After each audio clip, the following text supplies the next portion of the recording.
सबसे पहले पत्रकार साथियों का, छायाकार साथियों का, आज जो युवा कांग्रेस के द्वारा आयोजित इस पत्रकार वार्ता में आप पहुंचे हो, आप सबका मैं धन्यवाद करता हूं। इस प्रकार से पिछले कोरोना के दौरान दो जो लहरें थी, उसके दौरान सरकार के द्वारा, केंद्र की सरकार के द्वारा लोगों को गुमराह किया गया, लोगों को झूठ बोला गया।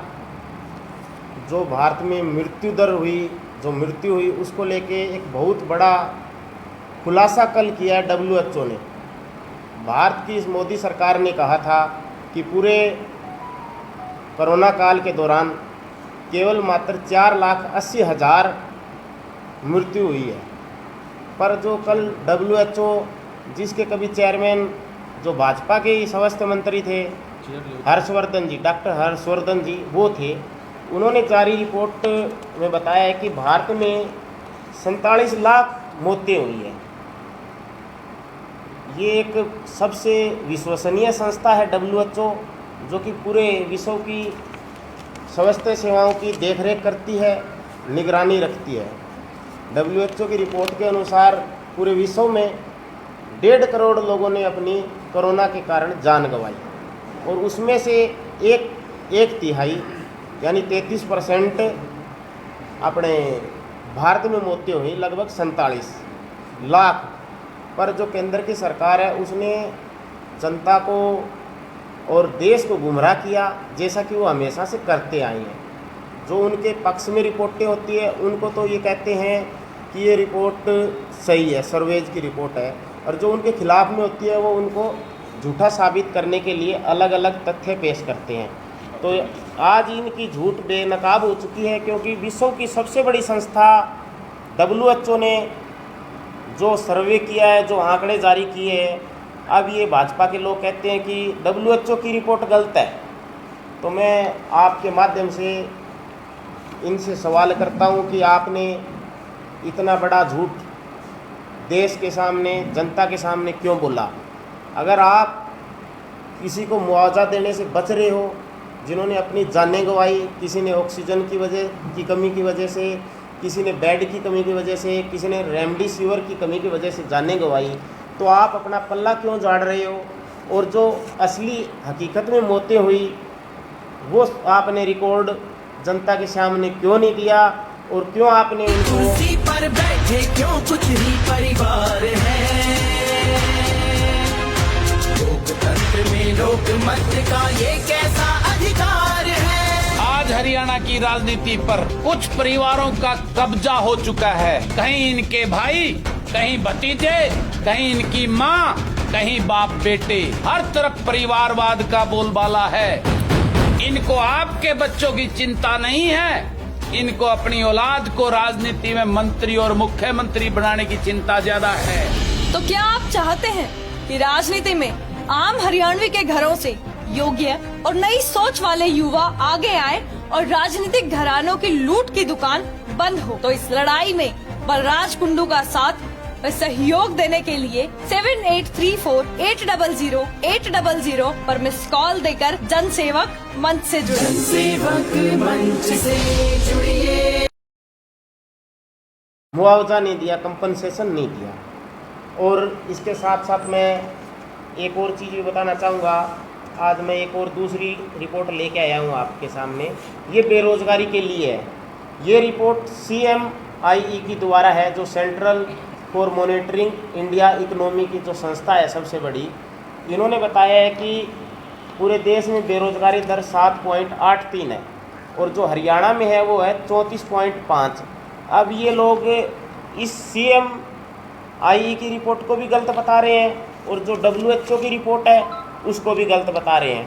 तो मैं आपके माध्यम से देशवासियों से भी अपील करता हूं, और इस सरकार से भी अपील करता हूं, कहना चाहता हूं कि जो रिकॉर्ड पहले एक्चुअल में जो रिकॉर्ड है वो आप जनता के सामने लाएं, और जनता को आप, जिन्होंने अपने लोग गंवाए हैं, उनको कंपनसेशन दें। एक्चुअली क्या है, ये लोग, केंद्र की सरकार है, ये राज्यों पे थोप देती है। महंगाई के लिए भी ये कहते हैं कि हम जिम्मेवार नहीं हैं। पेट्रोल के बढ़ते दामों के लिए ये कहते हैं कि राज्य की सरकारें हैं।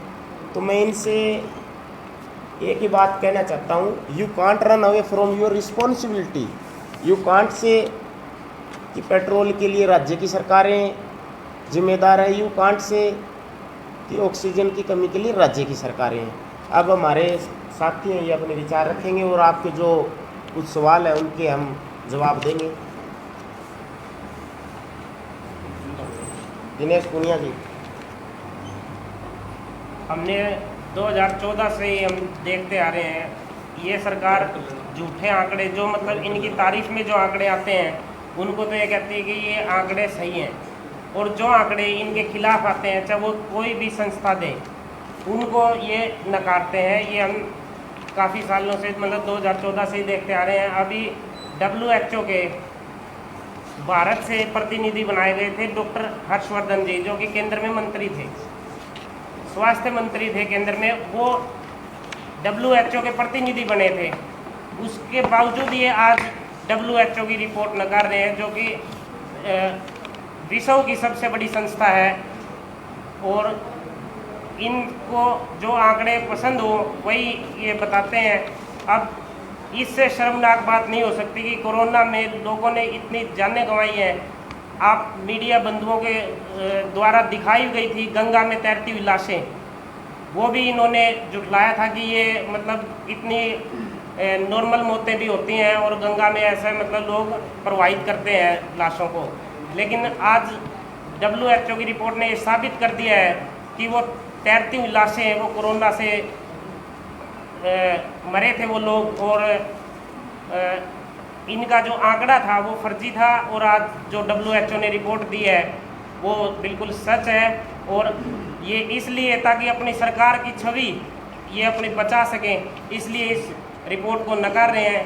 हम मोदी सरकार से मांग करते हैं कि इस पर एक श्वेत पत्र जारी किया जाए कि आप जो आंकड़े, जो सरकारी आंकड़े हैं, हर हॉस्पिटल के आंकड़े हैं, और हर ये तो नगर निगम से डेथ सर्टिफिकेट भी बनते हैं, नगर परिषद से भी बनते हैं, हर शहर के आंकड़े जारी किए जाएं कि पहली और दूसरी लहर में जितनी भी मौतें हुई हैं, कोरोना से कितनी मौतें हुई हैं, वो सब पता चल जाएगा। 47 लाख मौतें, जो कि सबसे ज़्यादा मतलब मौतें पूरे भारत, मतलब पूरे विश्व में सबसे ज़्यादा मौतें भारत देश में हुई हैं। ये सरकार की नाकामी दिखा रही है। और मैं ये भी बताऊंगा, सरकार ने लोकसभा में भी झूठ बोला कि ऑक्सीजन की कमी से कोई मौत नहीं हुई है, जबकि आप मीडिया बंधुओं ने खुद देखा था, दिल्ली में हमारे राष्ट्रीय अध्यक्ष श्रीनिवास जी ने ऑक्सीजन प्रोवाइड करवाई पेशेंट्स को, और हमने उनके ही नेतृत्व में हिसार में भी ऑक्सीजन सिलेंडर बंटवाए थे जिस भी पेशेंट को ज़रूरत होती थी। इससे आप मीडिया बंधुओं की ने ही हमारे राष्ट्रीय अध्यक्ष को ऑक्सीजन मैन का दर्जा दिया था। तो ये तो ऑक्सीजन की कमी से मौतें भी कह रहे हैं कि नहीं हुई, और लोकसभा में ये बातें कह रहे हैं। इससे ये साबित होता है कि ये सारी बातें फर्जी कर रही है सरकार, और अपने राजनीतिक उद्देश्य को पूरा कर रही है। अपना कर्तव्य, जो सरकार का एक कर्तव्य होता है कि लोगों की जान माल की सुरक्षा करना, उससे बचने का काम कर रही है। मनोज जी, आपने आज दो मुद्दे उठाए, WHO की रिपोर्ट और दूसरा बेरोजगारी। मैं दूसरे मुद्दे से शुरुआत करता हूँ। बेरोजगारी में हरियाणा की सर्वाधिक दर है। यदि कांग्रेस की सरकार आती है 2024 में, तो आप युवा या आपकी सरकार मेजोरिटी में अगर बनती है तो किस प्रकार से बेरोजगारी को कम करेगी? क्योंकि एकदम से नहीं आई है, ये पहले भी हुआ करती थी। अगर 2014 से पहले की बात करें तो आंकड़े धीरे धीरे बढ़ते हैं, तो आप एकदम से कैसे ले आएंगे इस ग्राफ को नीचे? मैं आपको बताना चाहूँगा, कहना चाहूँगा कि एक बात तो सच्चाई है कि हर व्यक्ति को सरकारी रोजगार नहीं दिया जा सकता, पर इसके पीछे क्या है, आज हम देखते हैं पूरे प्रदेश भर में 50,000 अध्यापकों के पद खाली है। इन्होंने कौशल विकास निगम बना दिया। जो नए नए युवा हैं जिन्होंने MSc कर रखी है, PhD कर रखी है, वो आज 16-17 हज़ार रुपये की नौकरी करने में विवश है। सरकार क्यों नहीं सरकारी जॉब निकालती? ये सोचते हैं कि हमें तनख्वाह कम देनी पड़े और काम ज़्यादा ले लें। निजीकरण की तरफ पूरा देश बढ़ रहा है, पूरा हरियाणा बढ़ रहा है। ये जो रिपोर्ट आती है इसकी बेरोजगारी वाली, इसको ये दूसरे राज्यों में तो यूँ कहते हैं, देखो हमारे CMI की जो रिपोर्ट आई है इसमें हमारा प्रदेश आगे है, और हरियाणा वाले भाजपा के नेता कह देते हैं कि ये रिपोर्ट ही गलत है। जो रिपोर्टें इनके फेवर में होती है उसको तो ये सत्य बताते हैं। बेरोजगारी कम की जा सकती है सरकारी पदों पे जो भी है। अब आपको मैं बताना चाहूँगा, 2 साल से कोरोना की वजह से सेना की भर्ती नहीं हो पाई। जो 21 साल के युवा थे वो 23 के हो गए, और 23 साल का युवा सेना के लिए अप्लाई नहीं कर सकता। हमारा एक साथी था, शायद पवन नाम था, पवन ने सुसाइड कर लिया। उन्होंने कहा कि मैं अवरेज हो गया, इसलिए मैंने इतनी तैयारी की थी 4 साल से, अब मैं क्या करूं, फौजी नहीं बन पाता। तो ये चीज़ है कि सरकार ने जो अगर 23 साल का हो गया उसकी सीमावधि क्यों नहीं बढ़ाई? सरकारी जो खाली पद पड़े उन पर नई भर्तियाँ क्यों नहीं की जा रही? कांग्रेस की सरकार जैसे ही आएगी सभी रिक्त पदों को सरकारी नौकरी के हिसाब से भरा जाएगा, ना कि कौशल विकास की तरह। ये कच्चे जिन्हें PhD कर रखी है, MSc कर रखी है, उनसे आप 15,000 रुपये में उनको मजदूर की तरह काम लेते हो। ये तो बेरोजगारी बढ़ाने का काम कर रही है सरकार। आप मानते हैं कि विपक्ष मजबूत नहीं है, जिसकी वजह से सरकार की इतनी हिम्मत हो गई है कि अब जो भी नौकरियां हैं वो या तो कैंसिल करा दी जाती हैं या फिर पेपर लीक करा दिए जाते हैं? क्योंकि विपक्ष के रूप के अंदर सबसे पहले कांग्रेस को देखा जाता था, लेकिन अब कांग्रेस भी नहीं दिखाई देती है। मैं आपको मीडिया के साथियों को बताना चाहूँगा, आप सबका धन्यवाद करना चाहूँगा कि आप उन चंद चुनिंदा लोगों में से हैं जो जैसी खबर होती है वैसी दिखाने का काम करते हो, इसलिए आप सभी बधाई के पात्र हो। जो विपक्ष कमज़ोर है या विपक्ष नहीं है की बात बोलते हैं, वो जो ऊपर के लेवल पे हैं। आप सब जानते हो कि पत्रकारिता पे भी हमला हुआ है मध्य प्रदेश में। आप जैसे साथी थे सच को दिखाने वाले, उनको किस प्रकार से भाजपा के मंत्री ने, MLA ने थाने में नंगा करवाने का काम किया। तो ये बात है, विपक्ष अपने आप में बहुत मजबूत है। और आप जैसे साथी विपक्ष की बातों को, जैसे आप आज हमारे एक बुलावे पे 10 हमारे साथी पहुंचे हैं, इसके लिए मैं आपका बड़ा धन्यवादी हूँ। और जो ऊपर सेंटर के लेवल पे मीडिया है वो ये चीज़ करती है कि विपक्ष कमज़ोर है। विपक्ष, राहुल जी ने हमेशा से मुद्दों को उठाया है पूरे जोर शोर से। मेरा एक और सवाल है, एग्जाम में जो नकल है, ये गवर्नमेंट जो है बीजेपी सिक्रेसी पे करोड़ों रुपए खर्च कर रही है, उसके बावजूद भी नकल रोकने में नाकामयाब है। तो आप क्या पब्लिक को, यूथ को जो अभी प्रिपरेशन कर रहे हैं, तैयारी कर रहे हैं, क्या आप विश्वास दिला सकते हैं कि हमारी गवर्नमेंट आने पे जो है इस प्रकार की नकल नहीं होगी कि बार बार रद्द हो रहे हैं एग्जाम, ओवरेज हो रहे हैं बच्चे? आप किस प्रकार से उनको विश्वास दिलाएंगे? आज वैसे तो हमारा मुख्यतः जो मुद्दा था वो जो एक कोरोना की झूठी रिपोर्ट इस सरकार ने लोगों को गुमराह करने का काम किया है, इसके ऊपर थी। पर जैसे कि आपने पूछा कि हम विश्वास दिला सकते हैं, हमारी जो पूर्व में सरकारें रही थी उनमें भी योग्यता के अनुसार हरियाणा के युवाओं को रोज़गार देने का काम किया गया था।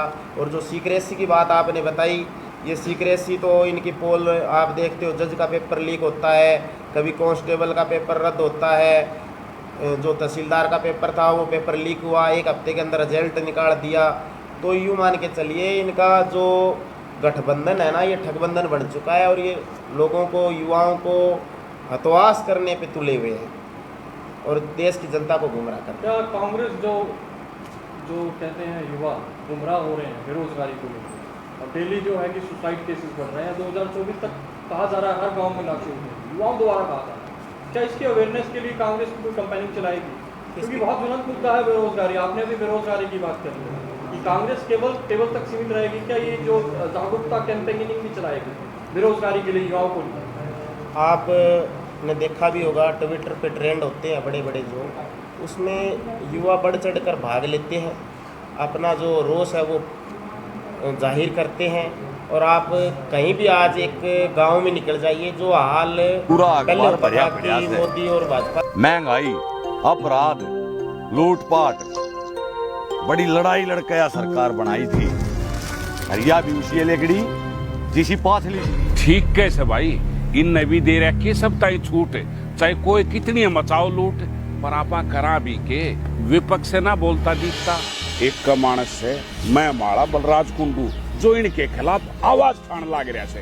अरे पर वो तो एक लाश है। ना ना ना ना, ई बेकला कौन है? ई बलराज कुंडू ने मारी लड़ाई लड़न खातिर एक मंच बनाया से, जन सेवक मंच। या तो बहुत बढ़िया बात है। ई बलराज भाई ने एकला नहीं छोड़ांगे, उसकी गैल लगांगे। बोले तू मेरे साथ में और यो ले जन सेवक मंच का झंडा हाथ में। जनसेवक मंच से जुड़िए। ये मंच ही नहीं, हथियार है व्यवस्था परिवर्तन का।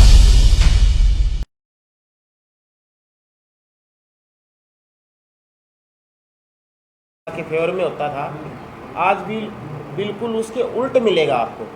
मगर हर पार्टी का मैनिफेस्टो में पहला एम्प्लॉयमेंट की बात होती है, मगर वो विपरीत दिखती है सरकार बनने के बाद। नहीं, ऐसा नहीं है। जो कांग्रेस एक तो बड़े बड़े वादे नहीं करती, जो वादे वही करती है जो पूरे हो सके। मनोज जी, मुद्दे की बात करेंगे जो आज आप आंकड़े लेकर के आए हैं, कांग्रेस के सामने आ चुके हैं, देश के सामने आ चुके हैं, तो क्या कांग्रेस इसमें करने जा रही है?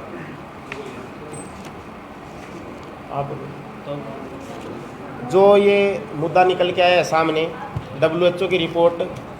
WHO के जो चेयरमैन बने थे 2020 में, हमारे जो स्वास्थ्य मंत्री थे हर्षवर्धन, वो थे इसके चेयरमैन।